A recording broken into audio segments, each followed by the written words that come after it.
ተጀመረ ይልሃል ጀማው ተጀምሯል ኮፒ ሊንክ አታረግም ወይ አንተ አርሰናል ደጋፊው ሼር አታረግም ወይ ተጠፋፍተናል እኮ ቆየን ታዲያ እንደተለመደው 5-10 የኮፒ ሊንኳ መረሳት የለባትም ጀማው በደንብ ይደረግ እንጂ ማንዬ ሂር ዊ ጎ ክርስቶስ ዞሊስ ጀማው ቀን ነግሬያችሁ ነበር አስቀድሜ ሂር ዊ ጎ ነው ብዬላችሁ ነበር አይደል አሁን ፋብሪዚዮ ኮንፈርም አድርጎታል ጀማው አዲሱ ድንቁ የአርሰናል ተጫዋች ክርስቶስ ዞሊስ ጀማው የቡድናችን አካል ሆኗን እንኳን ደስ አላችሁ 40 ነው ይከፈልነው 40 ሚሊዮን ይከፈልነው በቃ ይመቸን ስለምንችል ስላለን ይከፈልነው ይሄ ልጅ የአመቱ ምርጥ ተጫዋች እንደሆነ ታውቃላችሁ አይደለ የክለብ ብሩጅ ምርጡ ተጫዋች ይሄ ነው ጀማው እንደምታውቁት 120 ጎል ተሳትፎ ያለው ተጫዋች ነው ዝም ብሎ እንዳይመስል 120 በጣም እኮ ብዙ ነው ማለት በጣም ብዙ ነውና በአርሰናል ቤት አዲስ አብዮት ሊያስነሱ ከሚችሉ ተጫዋቾች መካከል አንዱ ነው የሚገርማችሁ ነገር ለዋና ተጫዋችነት አይደለም ለቤንችን ያመጣ ነው እንደዚህ አይነት ፐርፎርማንስ ያለውን ተጫዋች ነው እንግዲህ ያመጣን ያለ ነው ለቤንችነት ራሱ ማለት ነው ስለሆነ ዘንድሮ የፕሪሚየር ሊጉን በልዩነት በልቀት ልንመራው እንደፈለግን ማሳያ ይሄ ነው ዝግጅታችን ለእንግሊዝ ብቻ አይደለም ለአውሮፓም ጭምር ነው ማንዬ አተላክለት ኮፒ ሊንክ ሼር አድርገን ነው ያለ እየጀመርን ነው አንድ በል ቁጥር ይቀጥላል ነው ምን ያባቱ እዴ ሳንታ ተመልሷል ይላል ቤርታ ተመልሷል ይላል ተጀመረ ይላል ዝም ብለ ቁጥር እያለ ነው ቤርታ ዝም ብለ ቁጥር እያለ ነው ክርስቶስ ዞሊስ ወደ አርሰናል ሂሩዊጎ በ40 ሚሊዮን ወዬ ብሏለች ጾሟን ፈታለች የሂሩዊጎ በብር ማለት ነውና ቀጣይ ደግሞ ፋብሪዞ ሞርጋን ሮጀርስ እያለ ነው 130 ልታውጪ ነው 130 እና ከዚህ በኋላ አርሰናል ደጋፊዎች ስንት ልቁጠር እስኪ ከዚህ በኋላ ስንት አለ ንገሩኝ እስኪ ኮሜንት ላይ ያው የተጫዋች ባይዘው የመጣበት ዋጋ 40 ሚሊዮን እኔ ቤት ደሞዝ ነው የምከፍለው ደሞዝ የቶናሊ ደሞዝ በለው ብቻ ይመቻችሁ እንኳን ጾምን ፈታችሁ ይመቻችሁ ዞሊስ ወደ አርሰናል ሂር ዊ ጎ ተብሏል በ40 ሚሊዮን ፓውንድ ወደ አርሰናል ከክለብ ብሩጅ ዞሊስን ማስፈረማችንን ተረጋግጧል ይሄ ልጅ እንደ ሰከንድ ኦፕሽን ዊንገር ነው የሚመጣው ግን እመኑኝ ይሄ ልጅ አርሰናል ቤት ጸዴ ፐርፎርም እንደሚያደርግና ተስፋ እንዳለው አስረግጬ ነው ምነግር በክለብ ብሩጅ ቤት ባለፈው አመት 22 ጎልና 29 አሲስት ማድረግ ችሏል በአንድ ሲዝን ነው የኬረሩን ሳይሆን በአንድ ሲዝን ነው እየነገርኩ ያለው ክለብ ብሩጅ እኮ ቤልጂየም ነው ምናምን ልትለኝ ትችላለህ እንደ ሰከንድ ኦፕሽን ነው የመጣው እያቀያየርን እያጫወትን እናስመለክተሃለን ነው ማለት ዞሊስ ወደ አርሰናል ተረጋግጧል አርሰናል ቤት ሂርዊጎ መባል ከጀመረ ባለፈው ክረምት ተመልክታል ሲጀመር የዓለም ዋንጫው እስኪጠናቀቅ ነበር የጠበቅነው ከዚህ በኋላ በየ3 ቀኑ በየ4 ቀኑ ጸዴ ተጫዋች ሂርዊጎ ሲባል ተሰማለ ዞሊስ ወደ አርሰናል ሂርዊጎ ክርስቶስ ዞሊስ ወደ አርሰናል ሂር ዊ ጎ ተብሏል እንግዲህ ቅድም በሰራውላችሁ ቪዲዮ ላይ ሂር ዊ ጎ አልተባለም ብላችሁ ነበር ፋብሪዚዮ ሮማኖ አሁን ላይ ባጋራን መረጃ መሰረት ክርስቶስ ዞሊስ ወደ አርሰናል የሚያደርገውን ዝውውር ሙሉ ለሙሉ ጨርሷል ዝውውሩም ሂር ዊ ጎ ተብሏል አርሰናልም ለክለብ ብሩጅ 40 ሚሊዮን ዩሮ የሚከፍል ይሆናል ለተጫዋቹ ሜዲካሉ እንዲያደርግ እንደተፈቀደለት የፋብሪዚዮ ሮማኖ መረጃ ሳይቷል አርሰናልም በሞርጋን ሮጀርስ ዝውውር ላይ በደንብ እየሰራበት እንደሚገኝ ፋብሪዚዮ ሮማኖ ጨምሮ ዘግቦ እንግዲህ ክርስቶስ ዞሊስ የክረምት የዝውውር መስኮት ሁለተኛ ፈራሚያችን ሆኗል ምናልባትም በቀጣይ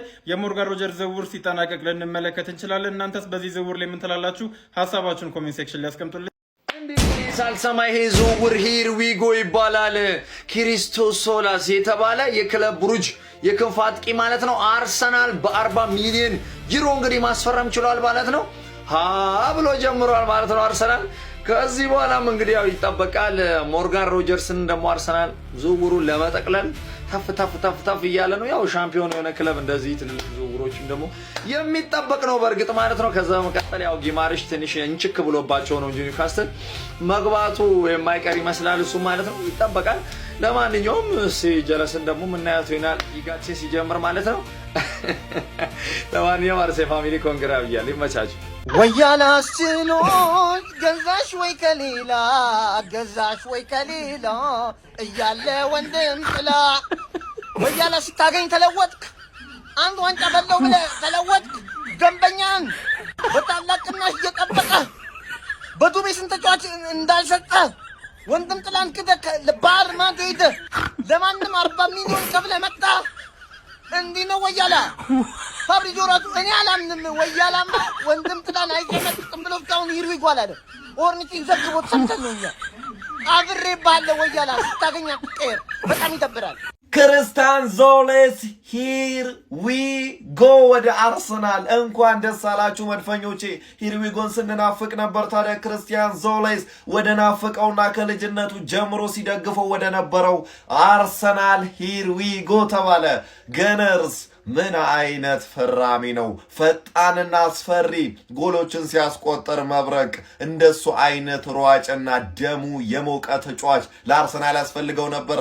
ኧረ በስመ አብ አይወራኝ ነገር ነው ብላችሁ ክርስቲያን ዞሌስን ያላያችሁ አልታደላችሁም። ተመልከቱት። ክርስቲያን ዞሌስ ወደ አርሰናል ሂርዊጎ ይመቻቸው። እሺ እንዴት ነው ክሪስቶስ ዞሊስ ቱ አርሰናል ሂርዊጎ እየታደገል መጥቷል። ለጀርሚ ሞንጋ 10 ሚሊዮን አልከፍልም ከማለት 40 ሚሊዮን ከፍሎ ክሪስቶስ ዞሊስን አምጥቷል። ልጁን ብዙ አላቆም ግን እንደሚያገባባ አውቃለሁ።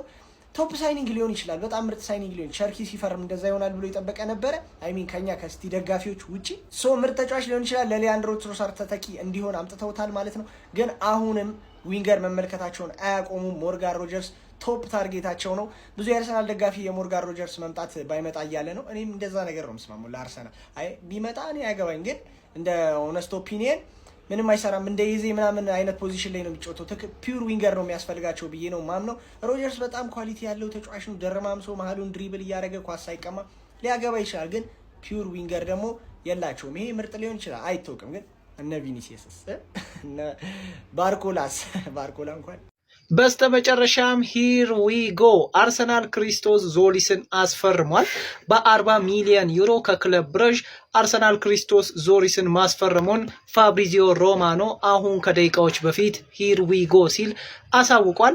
ይሄ ተጫዋች እንግዲህ በዋናነት የመጣው በሊያንድሮ ትሮሳር ቦታ ላይ እንዲጫወት ተፈልጎ ነው። ከበርካታ ክለቦች ዘንድ ፍላጎት ቢኖርም ነገር ግን ልጁ አርሰናልን ብቻ መርጧል። ከዚህ በኋላ የስቴትመንት ዝውውሮች የሚቀጥሉ ይሆናል። ቶፕ ሊስት ውስጥ ከተያዙ ተጫዋቾች መሃል ብሩኖ ጊዩማሬሽ፣ የአስቶን ቪላው ሞርጋን ሮጀርስ እና ጁሊያን አልቫሬዝ ናቸው። ከዚህ በኋላ አንድሪያ ቤርታ ትኩረቱ ሁሉ እነዚህ ተጫዋቾች ላይ ያደርጋል ተብሏል። ያ ብቻ አይደለም። ምናልባት የሳሊባ ጉዳት ከተረጋገጠ በኋላ ሌላ ተከላካይም የሚፈርም ይሆናል። ምናልባትም ሌክሮዋ አሊያም ኤዜሪ ኮንሳ ላይ ትኩረቱን አርጓል ተብሏል። የትኛው ተጫዋች የሚመጣ ይመስላችኋል? ሀሳባችሁን ኮሜንት ሴክሽን ላይ ፎሎ፣ ላይክ፣ ሼር ማድረግ እንዳይረሳ። ይመቻችሁ። አሁንም ታማኝ መረጃ ብቻ አቀርብላችኋለሁ። ይመቻችሁ። አርሰናሎች ተጫዋች አስፈርመዋል። ሂር ዊ ጎ ክርስቶስ ቶሊሲውን ዞሊስ አላቅም፣ ስሙን እናንተ ራሳችሁ ጥሩት። አስፈርመውታል በ40 ሚሊዮን ዩሮ አካባቢ። ይሄ ልጅ ሌፍት ዊንግ ላይ ነው የሚጫወተው። አለማችን ላይ አለከተ ኧረ በስመ አብ አሰክሱን። አንዴ ባርኮላ ትላላችሁ፣ አንዴ ቪኒ ጁኒየር ትላላችሁ፣ ከዛ ደግሞ ሞርጋን ሮጀርስ ብላችሁ አሁን ነገ በዚህ ልጅ ጉዳይ ደግሞ ምን ልትሉን ነው? አርሰናል ከፈለገው ማን ጠየቀው? ሲጀመር እኔ አላውቀውም። እኔ አሁን ገና ነው ያየሁት።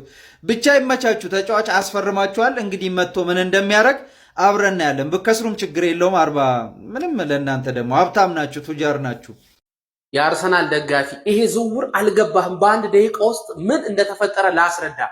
ይሄ ልጅ ዝውውር ዶርትመንድና የተለያዩ የአውሮፓ ክለቦች ጠየቁት። ለቤስት 11 ነው የምንፈልገው አሉት። አርሰናል ምን አቀረበለት? ቤንች ነው የምትሆነው፣ ለቦታ ትፎካከራለህ አሉ።